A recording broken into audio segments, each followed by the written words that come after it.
Dengan sedotan raksasa di tanganmu, kamu mulai meniup Saturnus hingga membesar, makin besar, dan terus membesar. Segitu cukup. Lalu tambahin juga cincin raksasa. Beres. Ini adalah Super Saturn, alias Saturnus yang disuntik steroid. Objek antariksa ini ditemukan para ilmuwan pada tahun 2012 dan diberi nama J1407b. Para astronom masih belum tahu banyak soal planet ini, mungkin raksasa gas, mirip Jupiter atau Saturnus di tata surya kita. Kalau memang begitu, berarti permukaannya nggak padat, dan saat menapakkan kaki di situ, kamu akan jatuh sampai ke intinya. Tapi planet ini mungkin termasuk katai coklat, yang berada di tengah-tengah planet besar dan bintang. Objek semacam ini harus cukup berat agar bisa melakukan reaksi termonuklir, seperti yang terjadi di dalam bintang. Tapi, kekuatan reaksi katai coklat belum mampu membuatnya bersinar dan memancarkan panas. Terlebih dulu kita perlu ngebandingin ukuran dan berat J1407b ini dengan bumi. Kalau ditimbang, bumi kita akan seberat 6 kali 10 pangkat 21 ton. Diameter planet kita sekitar 12.700 km. Sekarang, lanjut ke Jupiter, planet terbesar di tata surya. Diameternya 11 kali lipatnya bumi, dan beratnya 318 kali lipat. Kalau Jupiter menjadi ember, kita bisa masukin 1321 bumi ke dalamnya. Dan ini dia planet utama kita kali ini, Super Saturn. Ukurannya hampir 20 kali lipatnya Jupiter, dan beratnya 6.360 kalinya bumi. Planet ini punya cincin yang sangat besar, dan kalau berada di tata surya kita, cincinnya akan membentang sampai setengah kali jarak bumi ke matahari. Dan kalau Super Saturn ini menggantikan Saturnus asli kita, cincinnya bisa diamati dengan mata telanjang karena ukurannya lebih besar dari bulan purnama. Diperkirakan proses pembentukan cincin ini sama seperti cincin Saturnus kita. Menurut salah satu teori, cincin ini berasal dari sisa satelit yang pernah berada di area tersebut. Orbitnya nggak stabil, dan seiring berjalannya waktu, satelit ini hancur oleh gaya pasang surut kuat dari planet yang dikelilinginya. Serpihan kecil yang dihasilkan kemudian menempati posisinya sendiri di orbit raksasa dan saling berbenturan seperti sedang di blender. Setelah beberapa saat, cuma ada partikel debu dan es yang bergerak di sekitar planet raksasa ini. Teori lain menyatakan, cincin ini muncul setelah satelit bertabrakan dengan asteroid atau satelit lain. Kemudian, blender gravitasi menjalankan tugasnya hingga mengubah puing ini menjadi cincin. Sebagian ilmuwan berpendapat, cincin ini terbentuk secara bersamaan dengan planetnya. Jadi, materi tersebut hanyalah sisa nebula planet yang berupa awan gas, puing antariksa, dan debu. Semua materi tadi mungkin menyusut dan memadat hingga membentuk planet. Kita cuma bisa menebak-nebak soal asal-muasal cincin Super Saturn ini. Dan masanya kurang lebih 80%-nya bumi. Artinya, satelit yang dulu mengitari J1407b ini kira-kira seukuran bumi. Di sela-sela cincin ini juga terdapat celah, dan menurut ilmuwan, di situ kemungkinan ada satelit Super Saturn. Kalau memang begitu, ukurannya pasti sebesar Mars. Kalau para saintis bisa membuktikan Super Saturn sebagai katai coklat, berarti temuan ini akan sangat mencerahkan. Mereka bisa melihatnya menua. Katai coklat seharusnya kehilangan energi dan perlahan memudar. Setelah energinya habis, katai coklat akan berubah menjadi katai hitam dan kita akan sulit membedakannya dengan lubang hitam. Kita belum pernah menemukan katai hitam di alam semesta karena pembentukannya perlu waktu selama triliunan, bahkan kuadriliunan tahun. Alam semesta kita masih sangat muda. Dari bintang yang muncul saat alam semesta lahir sampai sekarang pun, belum ada yang melewati fase katai hitam. Salah satu objek tertua di alam semesta adalah katai putih ini, yang namanya lumayan panjang, WD0346+246. Umurnya sekitar 11-12 miliar tahun, suhunya setengah kalinya matahari, dan bahkan masih terus mendingin. Katai putih ini harus melewati waktu sampai 10 pangkat 16 tahun lagi untuk berubah jadi katai hitam. Sedangkan alam semesta kita masih berumur sekitar 1,4 kali 10 pangkat 10 tahun. Para ilmuwan meyakini katai hitam baru akan ada sekitar 10 pangkat 26 tahun lagi sambil memakan materi gelap. Setelah itu, proton atau partikel terkecilnya akan mulai rusak. Kemudian, katai hitam akan menguap begitu saja. Proses ini akan berlangsung selama 10 pangkat 50 tahun. Tapi kalau protonnya tetap utuh, nasib katai hitam ini akan sangat berlainan. Dalam 10 kali 10 pangkat 1500 tahun lagi, katai hitam akan menjadi bintang besi. Sederhananya, bintang ini adalah bola meriam di luar angkasa. Bola besi ini bisa bertahan sampai miliaran kali lebih lama dari seluruh alam semesta, hingga tiba-tiba berubah menjadi lubang hitam. Jadi, proses pembentukan katai hitam sangat panjang. Bintang biasa akan melewati waktu yang sangat panjang untuk menua seperti ini. Tapi, Super Saturn, kalau memang berupa katai coklat, mungkin lebih mendekati kondisi ini.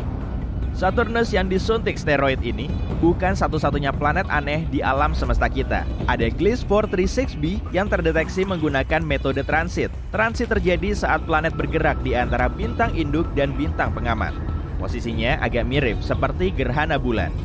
Planet ini 4 kali lebih besar dari Bumi dan 22 kali lebih berat. Hampir seperti di Neptunus, air di sini terbilang eksotis. Wujudnya padat tapi bukan es. Suhunya sekitar 270 derajat Celcius. Air di bumi menguap pada suhu 100 derajat Celcius. Tapi di Gliese 436b, airnya tetap padat karena tekanan di situ sangat ekstrim. Ilmuwan mengamati kalau atmosfer planet ini menguap keluar angkasa, sehingga ada awan raksasa yang melingkar di sekitarnya. Awan ini terus bergerak di orbitnya, menghasilkan ekor planet yang terlihat seperti komet.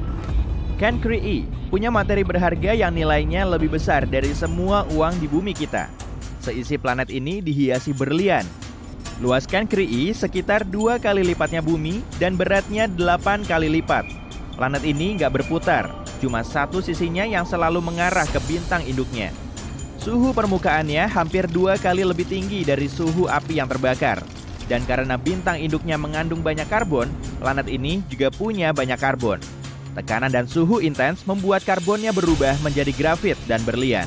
Tapi, jarak planet ini 40 tahun cahaya dari bumi. Jadi, kita perlu waktu sekitar 730.000 tahun untuk sampai di tujuan dengan roket biasa. Planet lain yang juga kaya akan permata adalah HET-P 7b.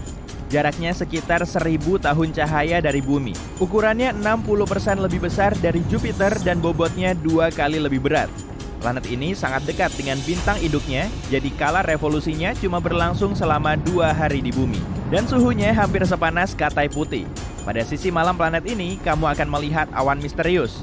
Menurut perkiraan para ilmuwan, awan ini banyak mengandung bahan korundum, atau zat pembentuk batu rubi dan safir. Hujan permata super mewah mungkin turun di situ. WASP-12b, termasuk planet tergelap yang pernah ditemukan. Hanya salah satu sisinya yang menghadap ke bintang induk. Permukaannya sangat gelap, hingga mampu memakan sekitar 94% cahaya. Jadi, wujudnya kelihatan mirip lubang hitam. Sang bintang memanaskan planet ini hingga materinya terus menguap. Kemudian, gravitasi bintang yang kuat bisa menarik awan ke dalamnya sampai terbentuk cakram. Tapi jawarannya justru planet TRES-2b, sebagai planet tergelap yang pernah kita tahu. Planet ini bisa menyerap 99% cahaya yang datang dari bintangnya, sehingga menelan lebih banyak cahaya daripada batu bara. 1% cahaya yang tersisa menjadi merah karena terpantul oleh sang raksasa gas. Dari jauh, planet ini terlihat mencekam.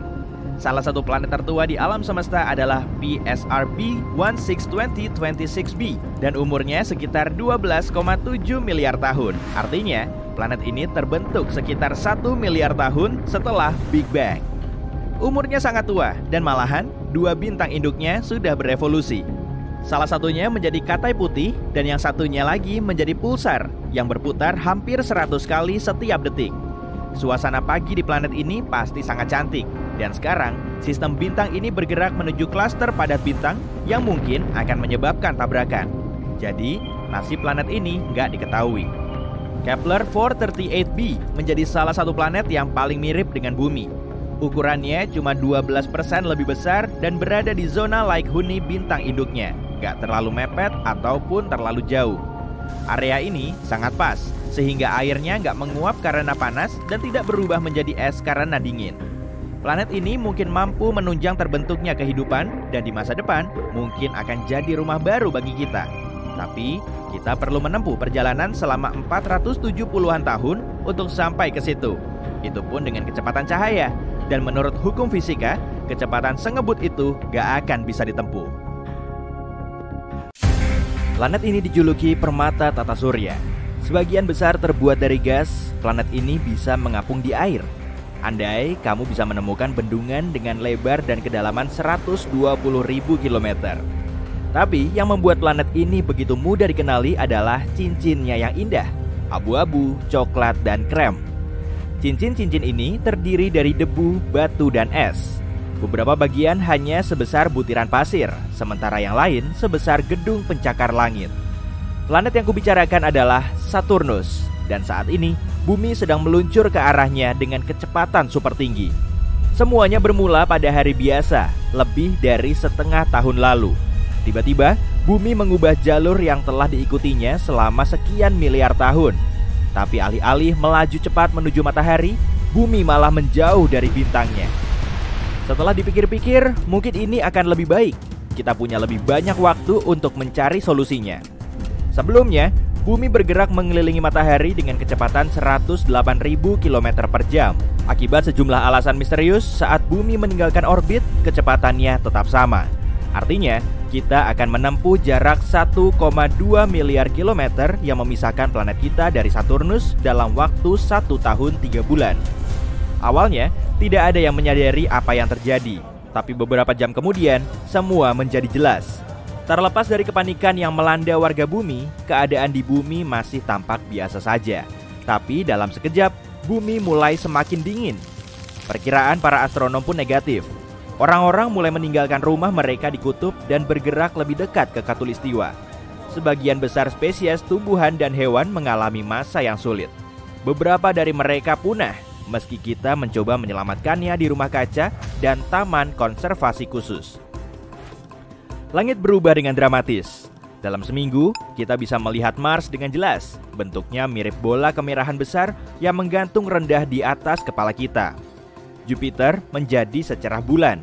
Begitu bumi sudah sejauh Mars dari matahari, hari-hari berjalan 2 kali lebih redup dibanding sebelumnya. Awalnya, atmosfer planet kita bertugas sebagai pembatas antara manusia dan luar angkasa. Itu sebabnya kita tidak langsung merasakan dinginnya. Tapi, 7 hari kemudian, setiap orang yang berani meninggalkan rumah mereka harus dikungkung dalam pakaian musim dingin yang berat. Pada saat itu, suhu sudah turun menjadi minus 98 derajat Celcius. Suhu bahkan makin dingin setelah planet kita melewati Mars dan bergegas menuju sabuk asteroid. Dalam perjalanan kita sejauh ini, sabuk asteroid adalah wilayah yang paling berbahaya. Yap, warga bumi memang bisa mengagumi hujan meteorit yang sangat indah mewarnai langit bumi. Tapi, beberapa benda langit berhasil menembus atmosfer bumi. Objek-objek ini terhempas ke tanah, meratakan gunung, dan meninggalkan kawah raksasa. Tsunami dan gempa bumi pun terjadi. Saat ini, sebagian besar planet termasuk lautan telah berubah menjadi gurun es. Terjadi kelangkaan makanan dan sumber daya alam. Kami telah membangun kota dan terowongan bawah tanah untuk menghubungkannya. Ilmuwan bumi bekerja siang dan malam untuk menemukan jalan keluar dari situasi ini. Jika tidak, inilah yang akan segera terjadi. Makin dekat planet kita ke Saturnus, planet bercincin ini akan muncul di cakrawala dan bentuknya akan makin besar. Tak lama, Saturnus akan bersinar lebih terang daripada bulan purnama. Bola besar berwarna coklat kekuningan akan terlihat bahkan pada siang hari. Tapi itu akan terlihat sangat indah pada malam hari. Alih-alih tidur, jutaan orang menghabiskan waktu berjam-jam memandangi Saturnus tumbuh makin besar. Suatu hari, jarak kedua planet ini akan menjadi sama dengan jarak bumi dan Mars dahulu. Cakram Saturnus akan berukuran sekitar 1/4 bulan purnama. Cincinnya akan sebesar 2/3 satelit alami kita. Tak lama berselang, kecepatan planet kita akan mulai meningkat akibat pengaruh tarikan gravitasi Saturnus. Planet bercincin ini 9 kali lebih lebar daripada bumi dan masanya hampir 100 kali lebih besar. Itulah sebabnya, alih-alih bergerak dengan kecepatan 46 km per detik, kita akan melesat di luar angkasa dengan kecepatan hampir 64 km per detik. Itu 2.400 kali kecepatan mobil rata-rata. Gravitasi Saturnus akan memengaruhi bulan lebih besar dibanding bumi. Dalam waktu singkat, satelit alami kita ini akan hilang.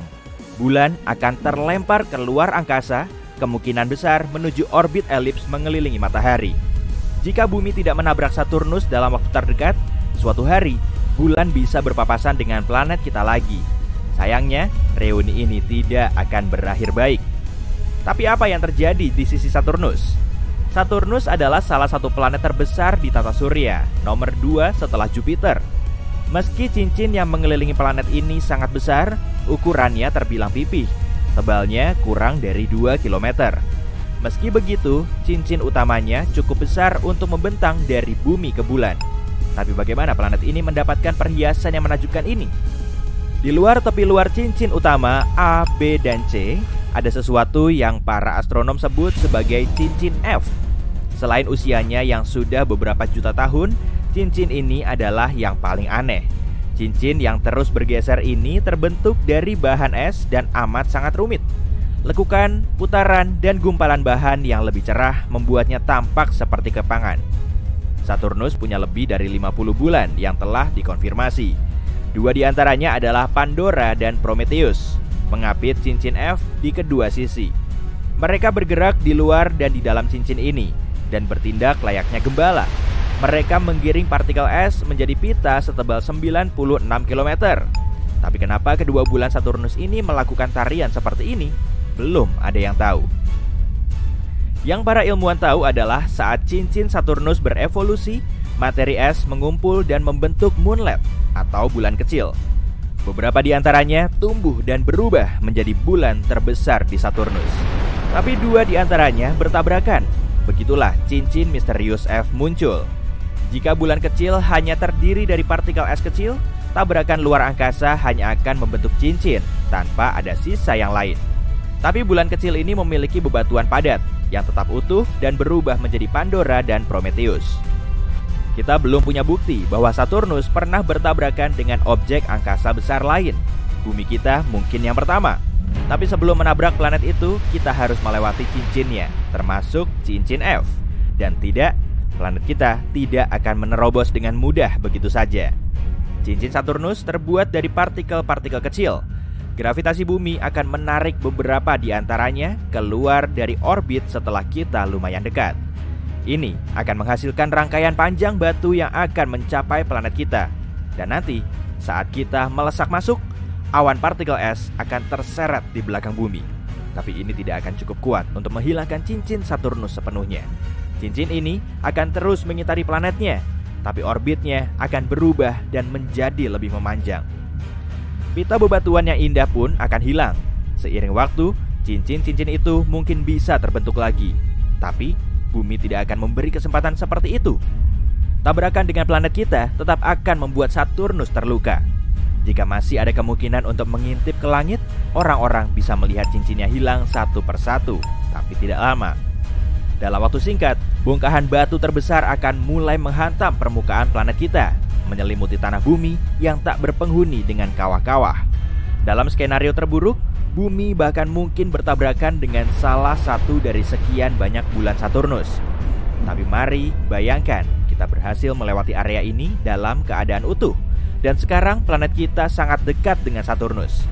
Raksasa gas mungkin tampak kopong, tapi bumi tidak mungkin bisa terbang menembus bola gas besar ini sampai ke sisi lain. Gravitasilah yang menyatukan semua gas ini. Gaya gravitasi itulah juga yang akan membuat planet kita bergerak makin cepat. Makin dekat bumi ke objek antariksa yang jauh lebih besar, makin kuat tarikannya. Ini akan menyebabkan garis patahan di bumi terbelah sekaligus memicu letusan gunung berapi yang dahsyat di seluruh dunia. Kemudian, dengan kekuatan yang sangat besar, planet kita akan menabrak Saturnus. Atmosfer bumi akan terkompresi, menyebabkan kenaikan suhu yang dramatis dan cepat. Dan dalam waktu singkat, udara akan terbakar. Para ilmuwan mengklaim bahwa inti Saturnus padat, terdiri dari besi dan nikel, dan dikelilingi oleh lapisan berbatu. Tapi kita tidak akan pernah sampai ke sana. Bumi akan terbakar di atmosfer planet yang lebih besar ini setelah benar-benar terkoyak. Dunia biru hijau kita yang indah akan berubah menjadi miliaran triliun ton bebatuan yang menguap. Malangnya, mungkin bumi akan menjadi cincin Saturnus baru, menggantikan cincin yang dirusaknya. Kedengarannya memang seram. Ya, kita tidak bisa menyelamatkan bumi dari Saturnus, tapi itu hanya andai-andai yang berujung buruk. Jadi, sebelum perlu melakukan upaya seberat itu, mari selamatkan bumi dari ancaman yang sudah di depan mata. Misalnya, perubahan iklim. Wah, coba deh lihat ke atas sana. Lagi ada hujan meteor ya. Asik, pasti bakal epic nih. Tapi bohong. Ya udah, gimana kalau mengamati bulan purnama aja? Terakhir kali muncul bulan kemarin, tepatnya pada tanggal 27 Februari. Bulan memantulkan cahayanya langsung ke mata kita karena berseberangan langsung dengan bumi dan segaris lurus dengan matahari. Dengan begini, cahaya matahari bisa menerangi bulan. Muncullah pemandangan malam yang fantastis. Nah sekarang, coba deh amati bulannya baik-baik. Agak mirip dengan bola salju raksasa yang menggantung di langit malam kan? Sebagian suku asli yang tinggal di dekat kutub utara mungkin juga punya anggapan yang sama. Karena itulah, mereka selalu menyebutnya sebagai snow moon saat bulan terlihat besar dan penuh. Buruan, ambil teleskopmu sekarang juga, karena tanggal 9 dan 10 Maret akan ada 3 planet yang berjajar rapi. Pastinya akan jadi pemandangan yang cantik. Semoga videonya bisa di-upload tepat waktu ya. Dari atas ke bawah akan terlihat Jupiter, lalu Saturnus, dan nggak ketinggalan juga ada Merkurius. Kemungkinan kamu juga akan melihat detail dari ketiga planet ini, tergantung dari kualitas teleskopmu sih, kalaupun kamu punya. Tinggal puter ini, puter itu, lalu tada! Ada planet lainnya juga. Kelihatan jelas banget, seolah jarak masing-masing planet nggak sampai ribuan kilometer. Tapi nggak cuma itu aja, semuanya bisa dilihat dengan mata telanjang. Wah mantap, nggak perlu pakai teleskop dong. Ya, tapi kamu cuma akan melihatnya seperti 3 bola putih yang berjejer di langit luas. Tetap aja epic, ya kan? Arahkan pandanganmu ke tenggara sekitar setengah jam sebelum matahari terbit. Wah, ketiganya sudah kongko aja tuh. Mandi memang menyegarkan ya.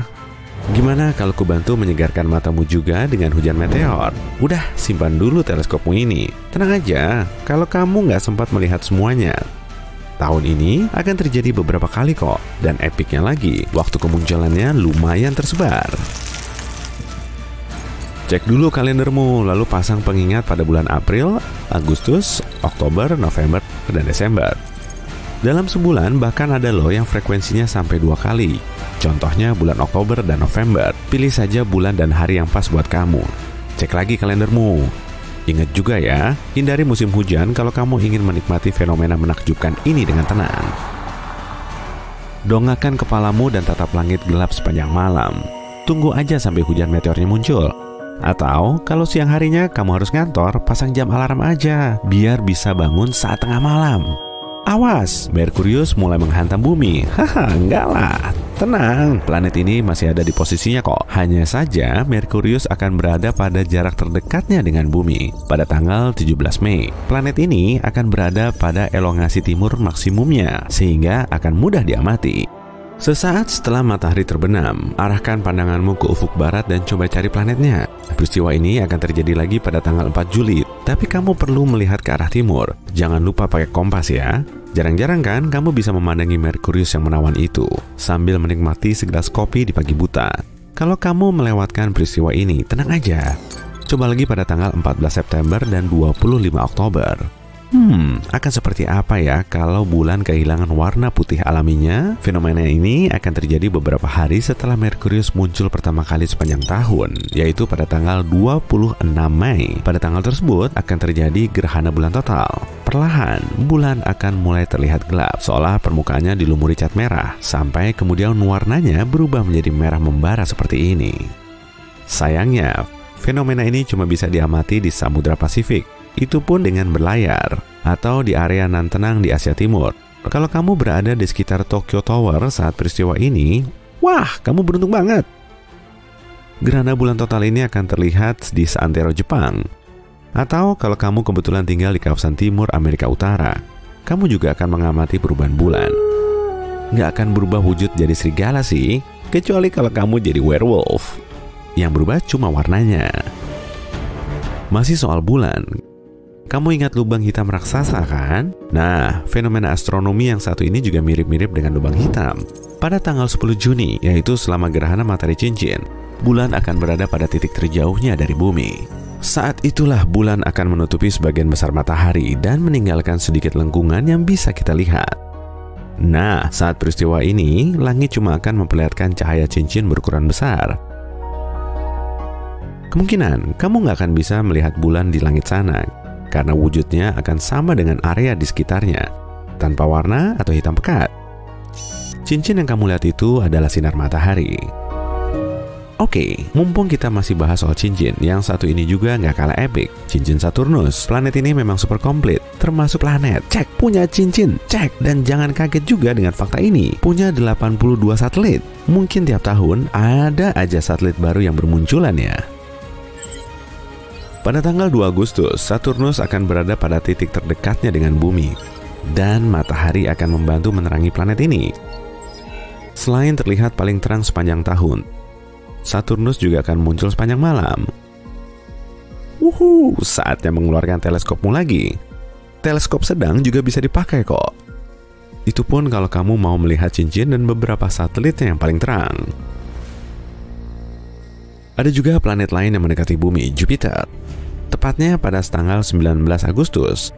Hampir sama seperti Saturnus yang mendekati bumi. Peristiwa ini juga ditandai dengan matahari yang bersinar terang di permukaan raksasa gas ini. Tapi bedanya, dengan teropong kamu akan bisa melihat 4 satelit terbesarnya. Yah, meskipun cuma berupa titik-titik kecil, kamu jadi tahu rupa yang sebenarnya kan? Masih kepikiran dengan hujan meteor yang tadi kusebutkan di awal ya? Oke, inilah hujan meteor terbaik yang pernah ada, atau disebut sebagai hujan meteor Perseid. Hamparan langit akan terlihat seperti digempur batu menyala dari ketapel raksasa. Selama hujan lebat ini, kamu bahkan bisa mengamati sampai 60 meteor per jam. Sinarnya juga sangat benderang. Lihat tuh, baru aja melintas. Wush!